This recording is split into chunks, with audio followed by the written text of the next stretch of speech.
in a direct and devastating response to the escalating threats in the region. Iran has launched a massive wave of Kheibar Shekan hypersonic ballistic missiles, specifically targeting Israel's most critical strategic energy assets. This surgical strike has sent immediate shockwaves across the globe, as dozens of high-velocity projectiles, each carrying more than 1 ton of high explosives, bypassed the world's most sophisticated air defense systems, including the Arrow 3 and David's Sling. The primary targets were the massive oil refineries in Haifa and Ashdod, which serve as the essential lifeblood of the nation's energy supply and industrial capacity. Initial reports and satellite data confirm total devastation at these sites, with colossal pillars of fire and black smoke visible from many miles away. The technical precision of the Kheibar Shekan missiles, which can maneuver at speeds exceeding Mach 5, allowed them to penetrate the defensive umbrella in less than 50 seconds, leaving absolutely no time for interception or evacuation of personnel. This strike has not only destroyed critical fuel reserves, but has also crippled the centralized power distribution network, plunging major urban centers into total darkness and chaos. The economic fallout was instantaneous and catastrophic. The Israeli shekel plummeted by over 15% against the dollar in a matter of hours, marking its sharpest decline in several decades. Panic selling on the Tel Aviv Stock Exchange forced a complete trading halt as investors fled the market in fear of a total systemic collapse. Geopolitical experts are now warning that this is only the beginning of a period of unprecedented economic instability. Without its primary refining capacity, the nation faces an immediate shortage of gasoline, diesel, and jet fuel, which will paralyze both civilian transportation and military logistics in the days ahead. In Tehran, the military command has signaled that this operation is merely the opening salvo in a broader campaign of unlimited retaliation for the recent assassinations of their high-ranking leadership. As the fires continue to rage at the refineries, the psychological impact on the population is profound, as the perceived invincibility of their security apparatus has been shattered in a single night. International markets are bracing for further shocks, as the risk of a full-scale regional war becomes an unavoidable reality. The technological precision of the Kheibar Shekan missiles has introduced a terrifying new variable into the equation of Middle Eastern warfare. These are not the rudimentary rockets of the past, but highly advanced third-generation ballistic missiles capable of speeds exceeding Mach 5 and unpredictable terminal maneuvers that defy traditional tracking systems. As the primary targets in Haifa and Ashdod were struck, the total failure of the world's most expensive missile defense shield became painfully evident to observers everywhere.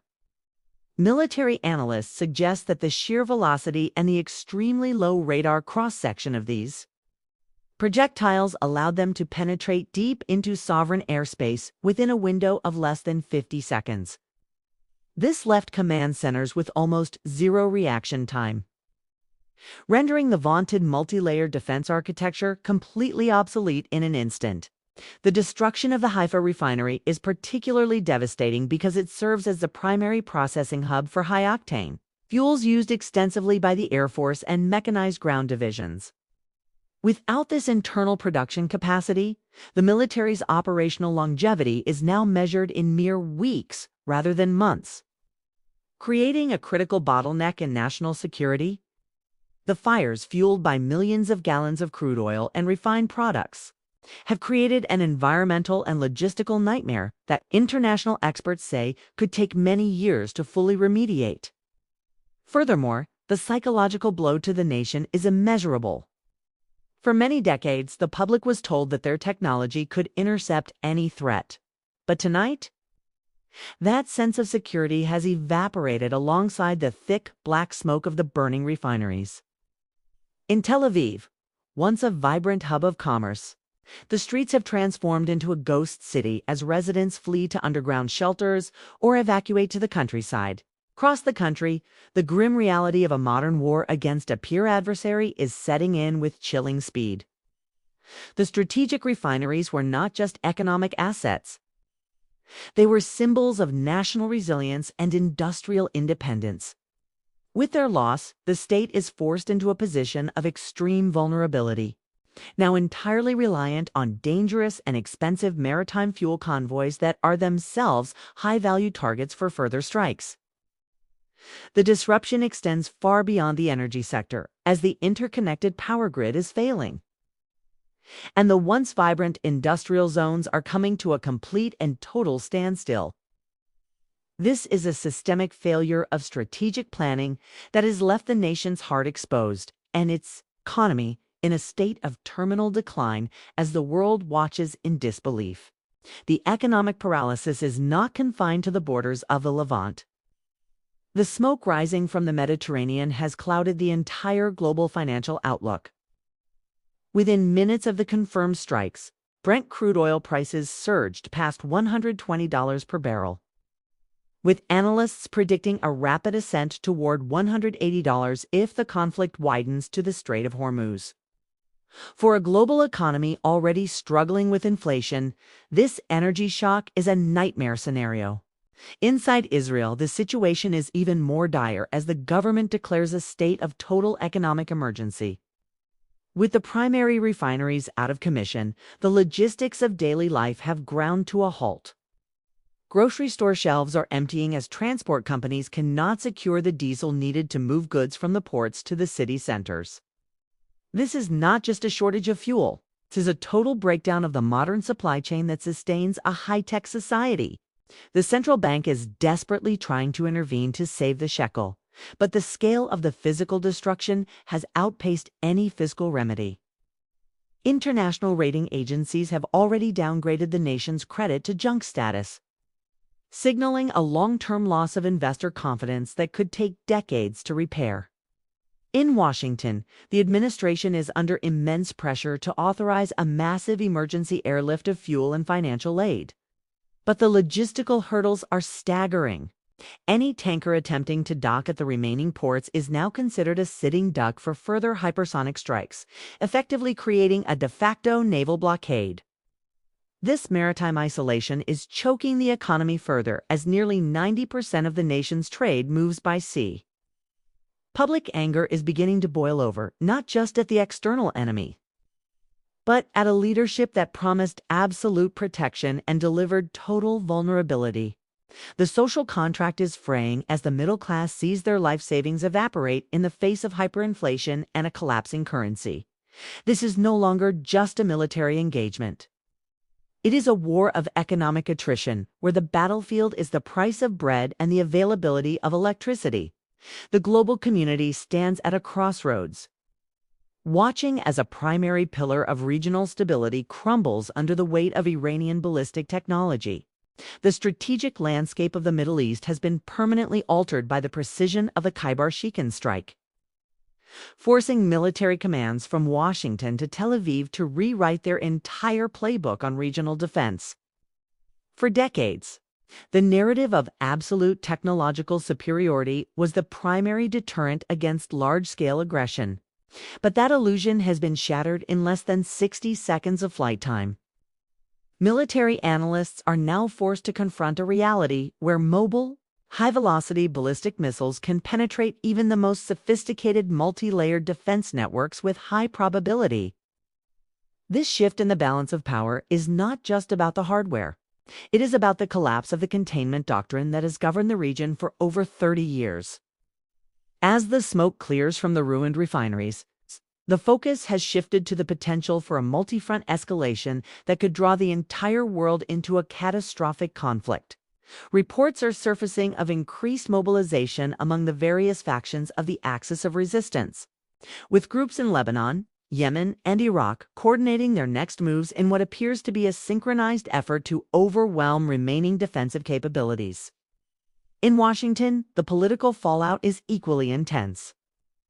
As lawmakers demand answers on how billions of dollars in military aid and advanced technology could be rendered ineffective by a single generation of Iranian missile advancement, there is a growing sense of urgency among international diplomats who fear that without an immediate escalation, the world is looking at a permanent disruption of the global energy supply. The threat is no longer theoretical.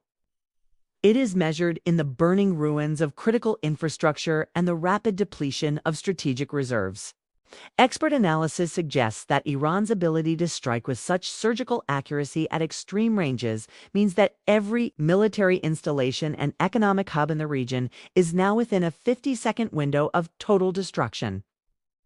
This realization has triggered a massive shift in naval deployments, as aircraft carriers and strike groups are forced to operate further offshore to avoid becoming targets themselves. The strategic depth that once protected Western interests in the region has evaporated, replaced by a permanent state of high alert and terminal vulnerability. As the international community watches with bated breath, the question is no longer if there will be a response, but whether any response can stop the momentum of a region that is rapidly sliding toward a total and irreversible transformation. The reported death of the supreme leader has created a catastrophic power vacuum inside Tehran, sparking a wave of internal chaos and external aggression that the world has not seen in generations. As the news of the Ayatollah's demise was confirmed through photographic evidence and official military channels, the United States and its regional allies immediately shifted their posture from defensive containment to an active, all-out aerial campaign. This is no longer a localized conflict, but a systematic dismantling of the regime's command and control infrastructure. In a series of emergency broadcasts, the American administration has made a direct and unprecedented appeal to the Iranian people, urging them to seize this historical moment to topple the existing government, while the military apparatus is in disarray. However, the ground reality is far more brutal. Carpet bombing has been reported across major urban centers, with strategic targets being neutralized in rapid succession. The humanitarian situation is deteriorating at an exponential rate as the nation's air defense systems have been completely overwhelmed by the sheer volume of precision strikes. Simultaneously, the remnants of the military leadership are attempting to coordinate a scorched earth policy, launching their remaining ballistic assets at any available target in the region.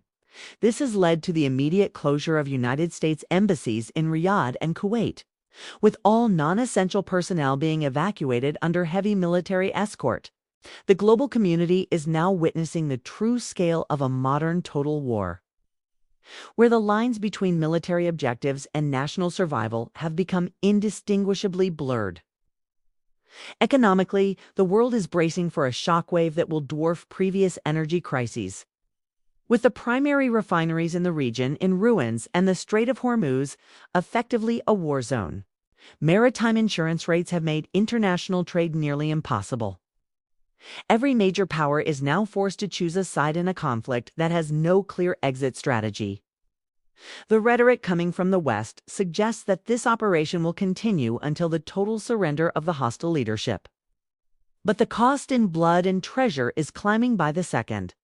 As the fifth night of the conflict begins, the world is looking at a Middle East that will never be the same again.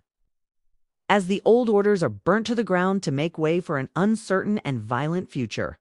As the black clouds finally begin to dissipate over the smoldering ruins of the Haifa and Ashdod refineries, the world is forced to confront a landscape that has been fundamentally and perhaps irrevocably altered. The Kheibar Shekan strike was not merely a military operation. It was a structural demolition of the existing geopolitical order that had stood for decades. The total devastation of Israel's strategic energy reserves has forced a nation that once prided itself on high-tech self-reliance into a state of permanent international dependency. Economic experts now estimate that the physical reconstruction of the refining sector will cost upwards of $50 billion and take more than 5 years to fully complete, assuming the regional security situation can ever be stabilized. However, the true cost is found in the total loss of investor confidence and the permanent migration of capital away from the Eastern Mediterranean. The Israeli economy, once a beacon of innovation and growth, now faces a long and painful road of austerity, rationing, and slow recovery. On the other side of the conflict, the collapse of the Iranian leadership has not brought the immediate peace that many Western strategists had promised. Instead, it has ignited a fragmented and extremely violent struggle for power among various internal factions and regional proxies, creating a vast gray zone of instability that stretches across several borders. The technological genie is now out of the bottle. The undeniable success of hypersonic ballistic systems has triggered a frantic global arms race as every major power scrambles to develop new defenses that can counter these 50-second threats. The era of the aircraft carrier as the ultimate tool of power projection is being aggressively questioned in military academies from Washington to Beijing. For the common citizen, the legacy of this short but brutal conflict is measured in the permanent increase in energy costs and a world that feels significantly more dangerous and unpredictable than it did just 1 week ago. As we look toward an uncertain future, one fact remains undeniably clear.